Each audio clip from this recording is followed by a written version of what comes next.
जय भीम, जय भारत।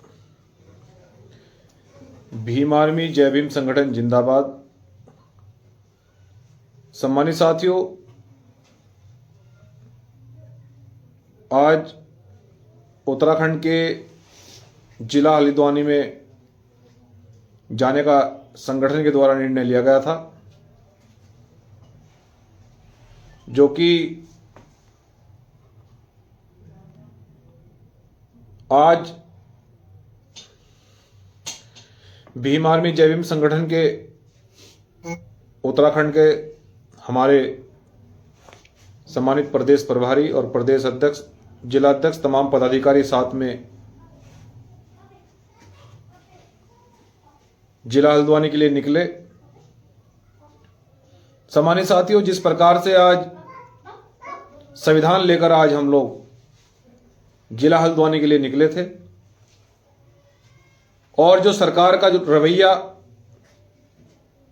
देश के दलित, मुस्लिम, पिछड़े के प्रति आज देखा गया, मैं आपको अपने शब्दों में बयान नहीं कर सकता हूं। आज हम लोगों ने संकल्प लिया था कि जिस प्रकार से वहां सरकार के लोग जानबूझकर जो संविधान में सबको धर्मनिरपेक्ष अधिकार दिया है, जो धर्म की आजादी भारतीय संविधान के अनुसार हमें दी गई है, वो आजादी देश की सरकार छीनना चाहती है, जबकि सम्मानित साथियों ये असंभव है।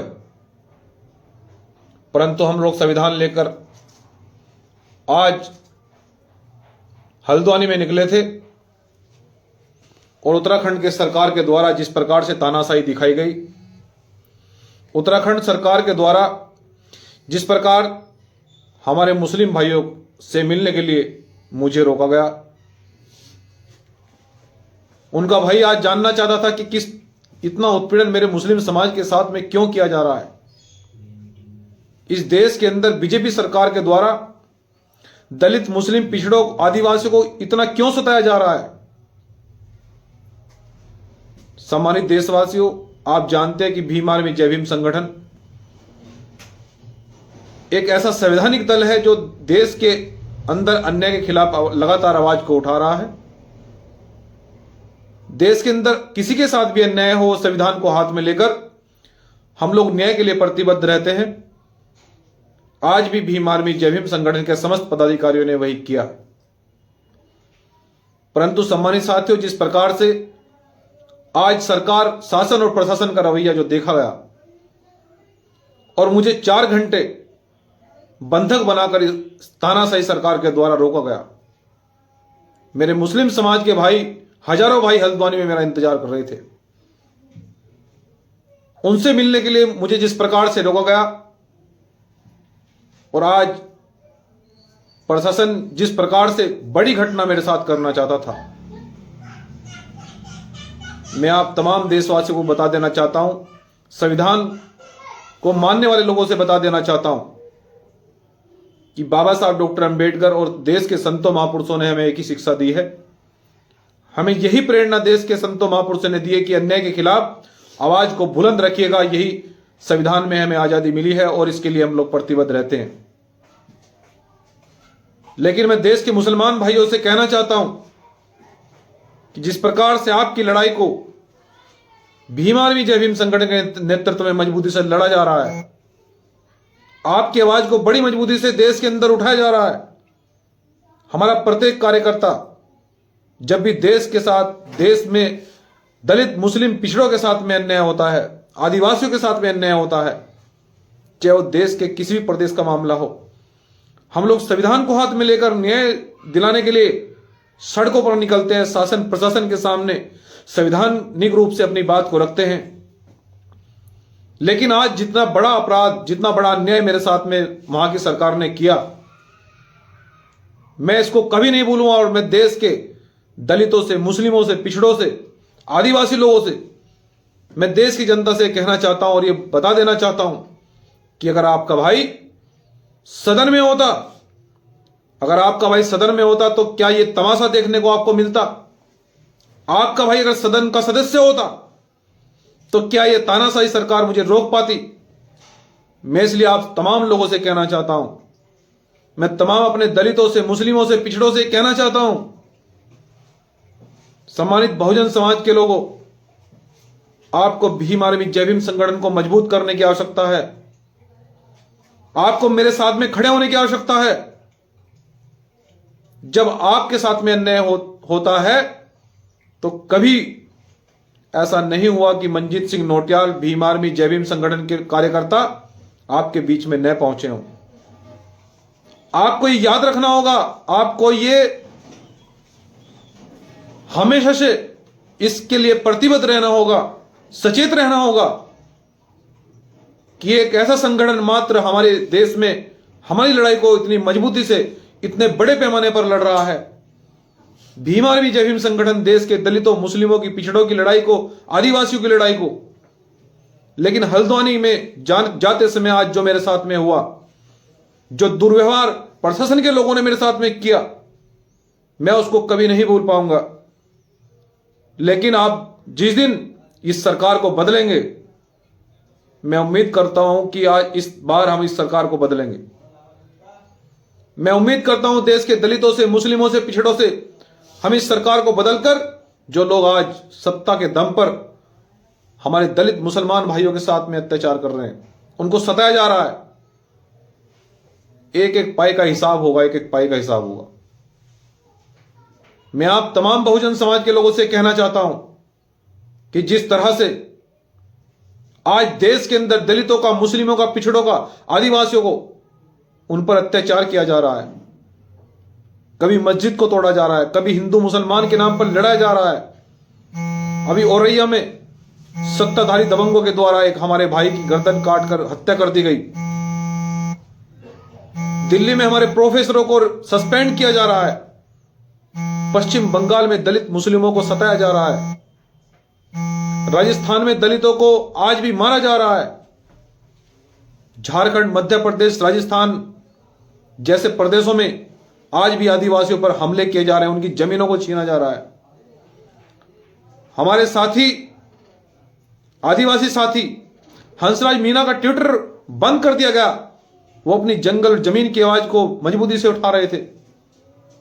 मैं आपसे कहना चाहता हूं कि आपको एकजुट होने की आवश्यकता है। आपको भीम आर्मी जय भीम संगठन के साथ में मजबूती से जुड़ने की आवश्यकता है।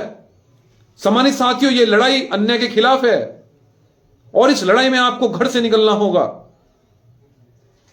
और यह अन्याय मैं नहीं देख पा रहा हूं। जितना अन्याय देश के दलित और मुस्लिम के साथ में हो रहा है, मैं चुप नहीं रह पाऊंगा।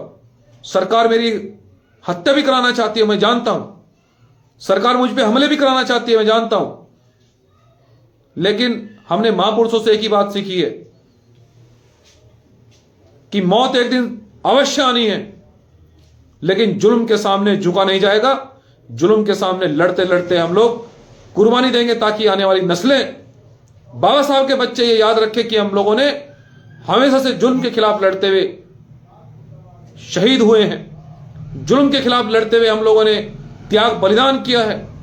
हमारे महापुरुषों ने हमें यही सिखाया, संतों महापुरुषों ने यही प्रेरणा दी कि अन्याय के खिलाफ चुप नहीं रहना है।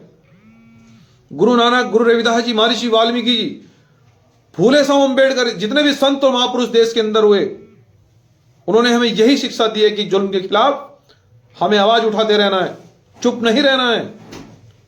और मैं आप तमाम बहुजन समाज के लोगों से कहना चाहता हूं, खासकर देश के दलित मुस्लिम समाज के लोगों से यह बता देना चाहता हूं कि हम लोग चुप नहीं रहेंगे। हम लोग एकजुट होकर इस लड़ाई को बड़ी मजबूती से लड़ेंगे, आगे बढ़ेंगे।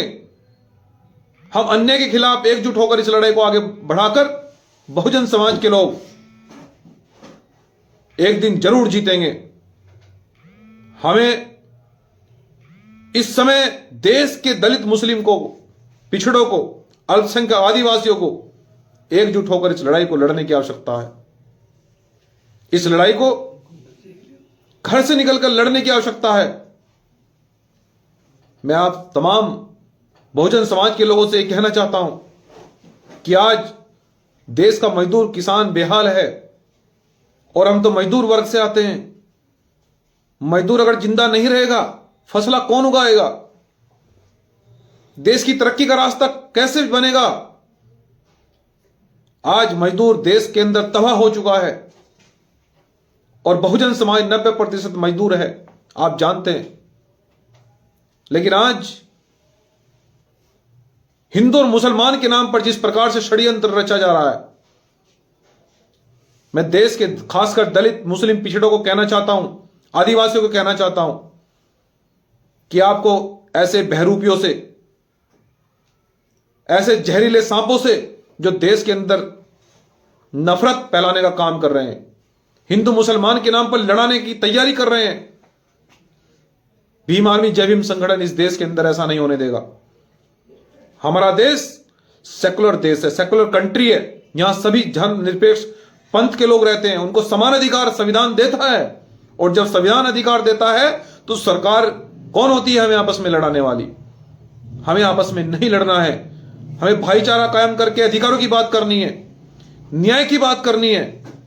इसलिए मैं आप सभी तमाम लोगों से कहना चाहता हूं, बार बार अपील कर रहा हूं कि आज हल्द्वानी जाते हुए जो अन्याय हुआ, जो अत्याचार हुआ, मेरे मुस्लिम समाज के लोगों से मुझे मिलने से रोका गया, लेकिन मैं आपसे यह वादा कर रहा हूं, मुझे सरकार कब तक रोकेगी? मैं आज सोशल मीडिया के माध्यम से यह भी मैसेज दे रहा हूं हल्द्वानी के लोगों से कि आज नहीं तो कल मैं संविधान लेकर आपके बीच में जरूर पहुंचूंगा।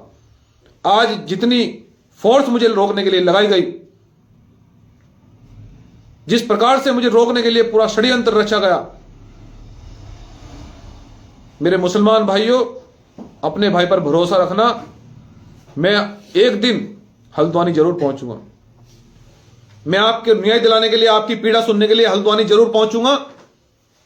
लेकिन आपको एकजुट होकर संगठन में आने की आवश्यकता है, संगठन से जुड़ने की आवश्यकता है। भीम आर्मी जय भीम संगठन ने कभी आपके सम्मान में कमी नहीं आने दी। जब भी जुल्म हुआ हम लोग डटे रहे संविधान लेकर, लेकिन आपको साथ खड़े होने की आवश्यकता है। जो लोग घर में चुप बैठे हैं, मैं उनसे भी कहना चाहता हूं कि और इससे कौन सी ज्यादा बर्बादी का आप लोग इंतजार कर रहे हैं? और कितनी बर्बादी देखोगे? अगर अब भी हम लोग घर से नहीं निकले तो देश की सरकार ऐसा षड्यंत्र, ऐसे तैयारियां कर रही है, हमें कोई अधिकार हमारे पास सुरक्षित नहीं बचेगा, कोई अधिकार हमारे पास नहीं बचेगा। इस देश के अंदर चुनाव नहीं होगा, 2024 के बाद चुनाव नहीं होगा।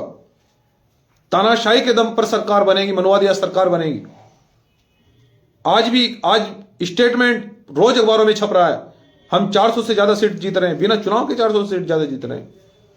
ये न्याय, ये तानाशाही, ये राजतंत्र, ये लोकतंत्र की हत्या जिस प्रकार से देश के अंदर की जा रही है, अगर हम लोग अब भी चुप रहे, आने वाला कल बड़ा भयंकर होगा, गुलामी का होगा।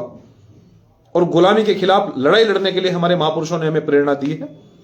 उस प्रेरणा को लेकर, उनको आदर्श मानकर, संविधान को हाथ में लेकर हम इस लड़ाई को बड़े पैमाने पर मजबूती से आगे बढ़ाने का काम कर रहे हैं। इसलिए सम्मानित साथियों, मैं आप तमाम दलित मुस्लिम पिछड़े भाइयों से कहना चाहता हूं कि आप लोग भीम आर्मी जय भीम संगठन से मजबूती से जुड़ने का काम करें। हम आपकी लड़ाई को बड़े मजबूती से लड़ने की तैयारी कर रहे हैं। हम आज संकल्प लेकर निकले थे कि आज देश के दलित मुस्लिम की लड़ाई को लड़ने के लिए आज बड़े आंदोलन की घोषणा करेंगे। सरकार को पता था कि उत्तराखंड में तूफान आने वाला है, अन्याय के खिलाफ तूफान चलेगा, न्याय करना पड़ेगा सरकार को। इसलिए तानाशाही सरकार ने मुझे उत्तराखंड में हरिद्वार जिले में ही डिटेन 4 घंटे मुझे बंधक बना के रखा। मैं सामान्य साथियों, मैं आप सभी लोगों से कहना चाहता हूं, दलित मुस्लिम भाइयों से कहना चाहता हूं, पिछड़े लोगों से कहना चाहता हूं कि अन्याय के खिलाफ, अन्याय की लड़ाई में न्योता नहीं भेजा जाता है। जिसको दर्द होता है वो जरूर आता है। और ये अन्याय के खिलाफ लड़ाई है, ये लड़ाई वर्षों से हो रहे अन्याय के खिलाफ है। ये लड़ाई उस अत्याचार के खिलाफ है जिसको हम वर्षों से झेल रहे हैं। ये लड़ाई हमारे ऊपर थोपी जा रही तानाशाही के खिलाफ है। ये लड़ाई आरक्षण को खत्म करने के खिलाफ है।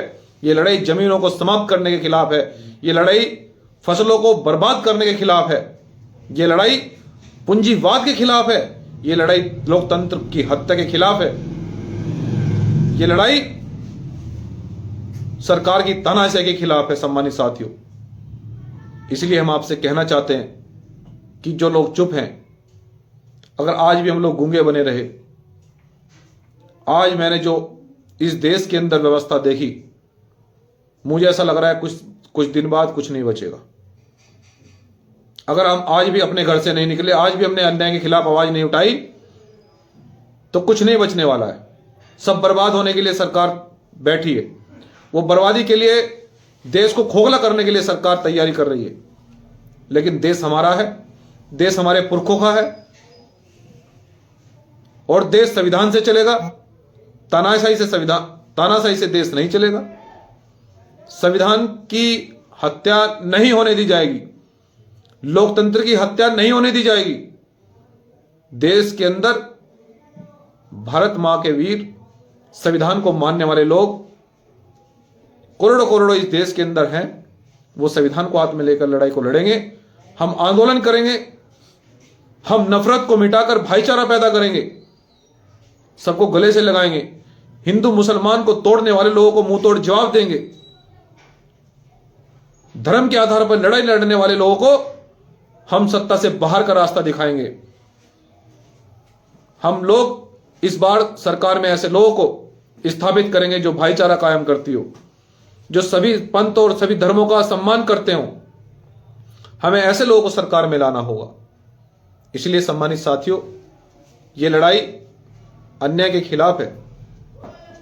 यह लड़ाई मुस्लिम भाइयों के साथ में हो रहे अन्याय के खिलाफ है। यह लड़ाई दलित भाइयों के साथ में हो रहे अन्याय के खिलाफ है। और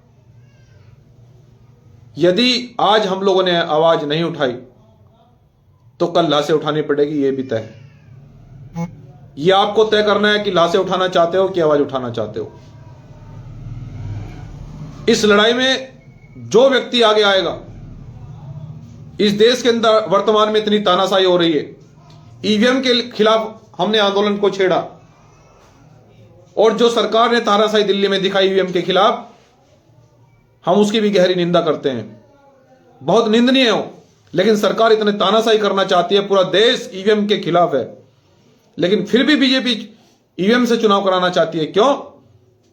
क्योंकि उसे पता है कि फर्जी सर्किट से ही चुनाव जीत सकते हैं। जिस दिन बैलेट से चुनाव होगा, उस दिन बीजेपी सत्ता से में नहीं आ पाएगी।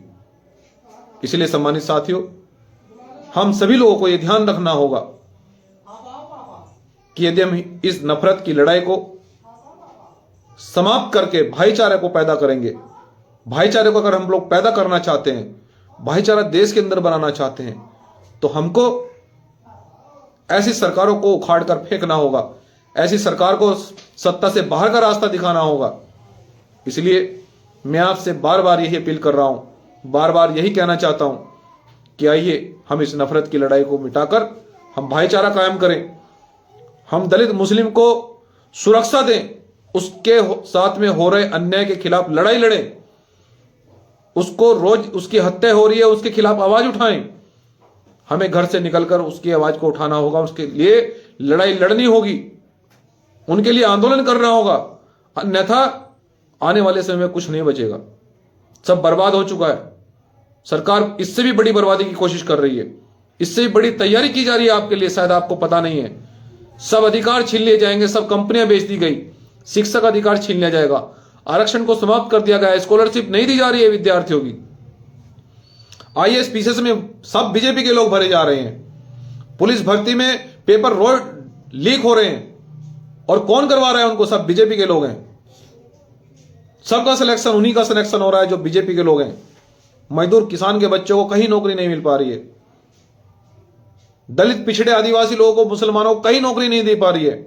उनको पता है कि अगर ये कुर्सी पर बैठेंगे तो न्याय होगा, समानता आएगी, भाईचारा बनेगा। लेकिन वो लोग भाईचारे को खत्म करना चाहते हैं, वो लोग नफरत पैदा करना चाहते हैं देश के अंदर। इसलिए मैं आपसे अंतिम में यह अपील करता हूं कि हम सरकार हमें कब तक रोकेगी, एक सवाल है। दूसरा सवाल यह है कि मेरे मुसलमान भाइयों से मिलने से मुझे कोई ताकत नहीं रोक सकती। मुझे संवैधानिक अधिकार है अपने भाइयों से मिलने का। देश के अंदर जितने भी पीड़ित लोग हैं, जिनके साथ अन्याय हो रहा है, मुझे उनके लिए आंदोलन करने का अधिकार है, उनकी आवाज उठाने का मुझे अधिकार है। संविधान में मुझे स्वतंत्रता दी गई है। इसलिए आज नहीं तो कल मैं हल्द्वानी अपने भाइयों से मिलने जरूर पहुंचूंगा। उनके साथ में जो अन्याय हुआ है उसके खिलाफ आवाज जरूर उठाऊंगा। मैं देश के मुसलमान भाइयों से ये अपील करता हूं कि वो अपने भाई के साथ में इस संगठन से मजबूती से जुड़े, मजबूती से खड़े हों, ताकि हम लोग आपकी आवाज को और भी मजबूती से उठा सकें। देश के तमाम दलित, मुस्लिम, पिछड़े, मजदूर, किसान भाइयों से अपील है कि हम आपके साथ में कंधे से कंधा मिलाकर खड़े हैं। आपके सम्मान में कोई कमी नहीं आने देंगे। इसी के साथ में साथियों, क्रांतिकारी, जय भीम, जय संविधान, जय भारत।